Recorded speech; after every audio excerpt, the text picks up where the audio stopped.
हम देखते हैं मादारा डीप फॉरेस्ट इमर्जेंस का यूज करके पूरे एरिया को फिर से घेर देता है। मादारा इशिकी पर अटैक करने के बारे में प्लान कर रहा था, तभी वहां एक बड़ा व्हाइट बुल अपीयर होता है जो पूरे चाकरा से बना हुआ था, जो उसकी तरफ ही बढ़ रहा था। ये देखकर मादारा सोचता है, क्या ये कोई समनिंग बीस्ट है, मुझे कुछ चेक करना पड़ेगा। और फिर मादारा अपने सुजानों से फायर स्टाइल का यूज करता है। Fire style great fire of destruction. वहाँ पहले से काफी वाइन्स और रूट्स भरे हुए थे, जिससे आग जोर से बढ़ने लगती है। तभी मादारा उस फायर के बीच कुछ मूवमेंट सेंस करता है। हम देखते हैं इशिकी का व्हाइट बुल इस अटैक को सरवाइव कर चुका था और मादारा की तरफ बढ़ रहा था। तभी हम देखते हैं वो बुल मादारा के सुजानों को हिट करता है, जिससे मादारा ऊपर चला जाता है। मादारा देखता है कि वो बुल फ्लाई नहीं कर सकता और ना ही कोई और अटैक कर सकता है, इसीलिए मादारा उसे खत्म करने का प्लान बनाता है। लेकिन तभी मादारा ये देखकर हैरान हो जाता है कि वो बुल हाई जंप कर सकता है। मादारा अपने सुजानो स्वॉर्ड को प्रिपेयर करता है और अटैक करने बढ़ता है। मादारा अपने सुजानो के पावर्स को बढ़ाने लगता है, जो उसके स्वॉर्ड में जाने लगता है और वो बुल पर अटैक कर देता है। हम देखते हैं दोनों क्लैश करने लगते हैं। वहीं मादारा ये समझ चुका था कि उसका सुजानो ये ज्यादा देर तक झेल नहीं पाएगा, इसीलिए मादारा डिसाइड करता है कि वो अपने नए पावर्स का यूज करेगा, जो उसे हागुरोमो ओसुत्सुकी से मिला था। तभी मादारा अपने दोनों हाथों को जोड़ता है। हम देखते हैं उसके हैंड्स में मून और सन का साइन बन गया था।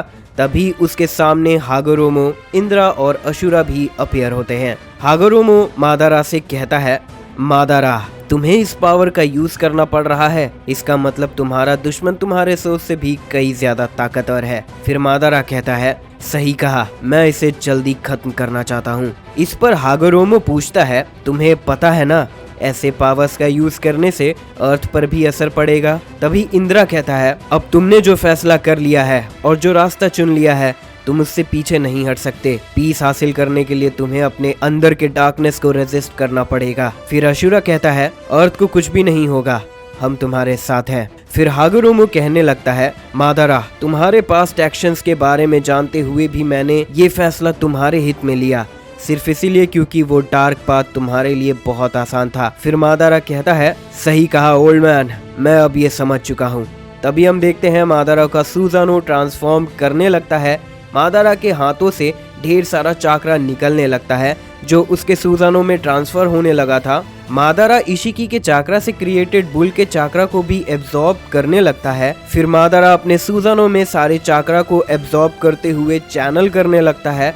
मादारा सोचता है, ये चाकरा बहुत ज्यादा है, मैंने इससे पहले इतना चाकरा एक साथ हैंडल नहीं किया है, ये मेरे लिए थोड़ा मुश्किल होने वाला है। मुझे ये ध्यान से करना होगा, मुझे इस चाकरा को अच्छे से एब्जॉर्ब करना होगा ताकि मेरा सुजानो डिस्ट्रॉय ना हो जाए। अगर ऐसा हुआ तो मेरा हारना पक्का है। वहीं इशिकी मादारा को ऐसा करता हुआ देखकर कहता है, मानना पड़ेगा मादारा, तुम बहुत ढीठ हो, तुम हार मानने का नाम ही नहीं ले रहे हो, पर अब इसे सही करने का समय आ गया है। और इतना कह के इशिकी ट्रांसफॉर्म करने लगता है। हम देखते हैं मादारा भी इशिकी के अटैक को रोकने में कामयाब हो जाता है और फिर हम देखते हैं कि इशिकी भी अपने नए फॉर्म में आ चुका था। फिर इशिकी कहता है, मैंने सोचा नहीं था ऐसे कमजोर इंसान से लड़ने के लिए मुझे इस फॉर्म का यूज करना पड़ेगा। मैं मेक श्योर करूंगा कि तुम्हें इसकी सजा मिले। मैं अब और वक्त ऐसे कीड़े पर बर्बाद नहीं कर सकता। फिर हम देखते हैं अटैक की वजह से वहाँ चारों तरफ धुआं फैल चुका था, जो क्लियर होने लगा था। इशिकी को सेंस करता है और कहता है, मैं अब बहुत बोर हो रहा हूँ, लेकिन ये तो कुछ दिलचस्प लग रहा है। बहुत बढ़िया मादारा, तुमसे यही उम्मीद थी। और तभी हम देखते हैं मादारा ने अपने इंद्रा सुजानो को ट्रांसफॉर्म कर लिया था। उसका परफेक्ट सुजानो हागुरोमो के पावर के साथ मिक्स हो चुका था। हम देखते हैं मादारा के सुजानो में 6 हैंड्स आ चुके थे। उसके अंदर मादारा सोच रहा था, मैंने एक साथ इतने चाकरा को कभी फील नहीं किया, मेरे बॉडी को इसका कॉन्सिक्वेंसेस झेलना पड़ेगा, लेकिन फिलहाल इसकी चिंता मुझे नहीं करनी है। मैंने 10 टेल्स के चाकरा को भी हैंडल किया है, पर अगर इसे हराने के लिए मुझे इतना चाकरा का यूज करना पड़ रहा है और अगर ये भी काफी नहीं रहा तो पता नहीं क्या करूंगा मैं। जाहिर सी बात ये भी है कि इससे ज्यादा ताकतवर ओसुत्सुकी भी होंगे अगर मैं इसे नहीं हरा सकता तो मैं अपना मकसद पूरा कैसे करूंगा। मेरे मकसद को पूरा करने में इसे हराना मेरा पहला कदम होगा। इन पावर्स से मेरे सुजानो का डिफेंसिव कैपेबिलिटीज काफी बढ़ चुका है, इसीलिए मैं अब ऑफेंस पर ध्यान दूंगा। अब इसे खत्म करने का समय आ चुका है। दूसरी तरफ रेको कॉरपोरेशन ऑफिस में हमें एक फीमेल को दिखाया जाता है जो उस रिसर्च फैसिलिटी की हेड थी। वो मादारा के फुटेज को देख रही थी तब का, जब उसने वहां के सभी गार्ड्स को मार दिया था। उस फीमेल का नाम काया था। वो अपने एक सबॉर्डिनेट से कहती है मादारा ने वहां आयरन डोर को काफी आसानी से तोड़ दिया। वो डोर ऐसे अटैक्स को झेलने के लिए काफी था। हमारे गार्ड्स नंबर में भी ज्यादा थे, फिर भी वो हार गए। क्या तुम मुझे इन सब का मतलब समझा सकते हो? उसे होश कैसे आया? तुम जानते भी हो हमें इसके लिए कितना कुछ झेलना पड़ेगा। वो सबॉर्डिनेट जिसका नाम कोदामा था वो कहता है मुझे कुछ भी समझ नहीं आ रहा है। मैं जब वहां से गया था तब मैं ये चेक करके गया था कि सारे रेटिंग्स नॉर्मल थे। मुझे नहीं पता उसे होश कैसे आया जबकि सारे सिस्टम नॉर्मल थे।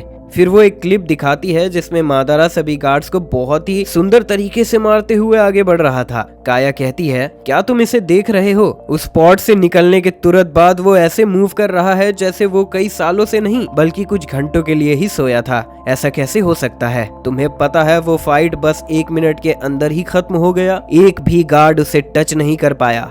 और तो और मादारा के सेंसेस और रिफ्लेक्सेस बिल्कुल ऑप्टिमल लग रहे थे, जो बिल्कुल नामुमकिन है। काया ये सब कुछ बताते हुए जरा भी एक्सप्रेशन और इमोशन शो नहीं कर रही थी। फिर वो पूछती है अदर सैंपल्स का क्या हुआ? क्या वो सब ठीक है? कोदामा बताता है सिर्फ उन गार्ड्स पर ही अटैक हुआ था, बाकी सब ठीक है। अदर सैंपल्स और रिसर्च फाइल्स सारे सही सलामत है। फिर काया कहती है मादारा ने जाने से पहले कुछ फाइल्स चेक किए थे।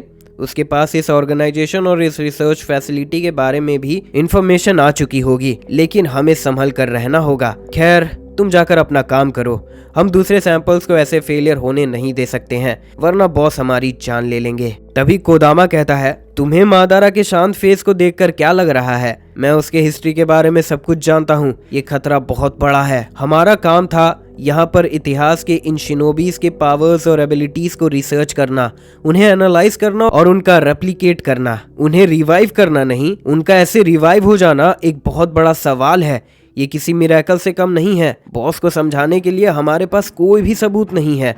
हम उन्हें क्या जवाब देंगे? उन्हें ये सब कुछ पता चलने में ज्यादा समय भी नहीं लगेगा। मैं बस एक साइंटिस्ट हूँ।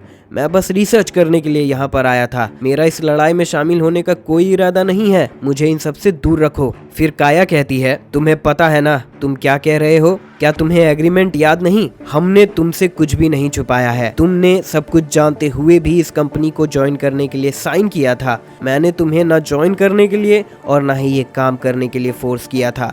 इसीलिए इस बेकार के कन्वर्सेशन में मुझे वक्त बर्बाद नहीं करना है और जाकर अपना काम करो। ये रिसर्च उस मादारा से भी ज्यादा जरूरी है। तुम्हें बस रिसर्च पर ध्यान देना है। मादारा को मैं संभाल लूंगी। इस पर कोदामा कहता है मैं अपना काम जानता हूँ, पर तुम्हें लगता है कि तुम मादारा को हरा सकती हो तो बेशक तुम कोशिश कर सकती हो। इसके लिए मैं तुम्हें गुड लक विश करता हूँ। इतना कहकर वो वहाँ से चला जाता है अपने रिसर्च पर काम करने के लिए। दूसरी तरफ कोनोहा विलेज के थोड़े नजदीक शिनोबी अलायंस का एक फर्स्ट कैंप बेस लगा हुआ था। वहाँ हम देखते हैं साकुरा को जो कुछ फाइल्स को ठीक कर रही होती है। तभी उसे एक फाइल मिलता है जिसमें लिखा हुआ था उचिहा सास्के, जो उसके प्रोस्थेटिक लेफ्ट आर्म के बारे में सर्टिफिकेशन था। फिर साकुरा फोर्थ वॉर के एंड को याद करने लगती है जब नारुतो और सास्के ने फाइट को खत्म करने के लिए अपने एक एक आर्म को सैक्रिफाइस कर दिया था। साकुरा सोचती है लेडी सुनाडे ने हाशिरामा सेल्स की मदद से इन प्रोस्थेटिक आर्म्स को बनाया था। नारुतो को होकागे ड्यूटी संभालना था और कोनोहा को भी प्रोटेक्ट करना था, इसीलिए उसने आर्म को एक्सेप्ट कर लिया। पर सास्के ने बहाने से इसे मना कर दिया।